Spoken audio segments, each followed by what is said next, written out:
आराई आणि वासू रस्त्याला आरम आणि गिरणा या दोघी नद्यांचा उगम बघायला मिळतो. त्याच ठिकाणी हे मंदिर नदीकाठाला आहे. तेथेच काही अंतरावर सप्तशृंगी देवीचे मंदिरही बघायला मिळते. श्री क्षेत्र संगमेश्वर महादेव मंदिर या नावाने प्रसिद्ध आहे. आजूबाजूला सगळे काटेरी झाडे आणि मध्येच नदी आणि मध्येच बाजूला असलेले हे शिवमंदिर. शिवपिंड नदीच्या दगडामध्येच कोरली आहे.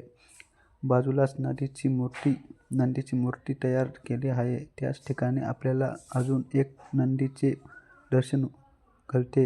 येथे अजून एक छोटेसे गणपतीचे मंदिर आपल्याला दिसते आणि बाजूला नदी आपले मन भरून घेते. तिथूनच थोड्या अंतरावर सप्तशृंगीचे मंदिर आपल्याला दिसते. तेथेच राहणारे 2 आदिवासी कुटुंब सप्तशृंगी मातेची पूजा करत असतात आणि कदाचित हे संगमेश्वर मंदिर आदिवासी बांधवांनीच बांधले असावे, कारण आजूबाजूला त्यांचेच 5-6 कुटुंब आहेत. आणि या मंदिराला संगमेश्वर मंदिर असे का नाव पडले आहे, कारण येथे 2 नदींचा संगम झाला आहे, म्हणून या मंदिराला संगमेश्वर मंदिर म्हणतात, असे या येथील काही भाविकांनी माहिती दिली. आणि नदी खूप सुंदर असं मंदिर. तर मित्रांनो, नक्कीच भेट द्या.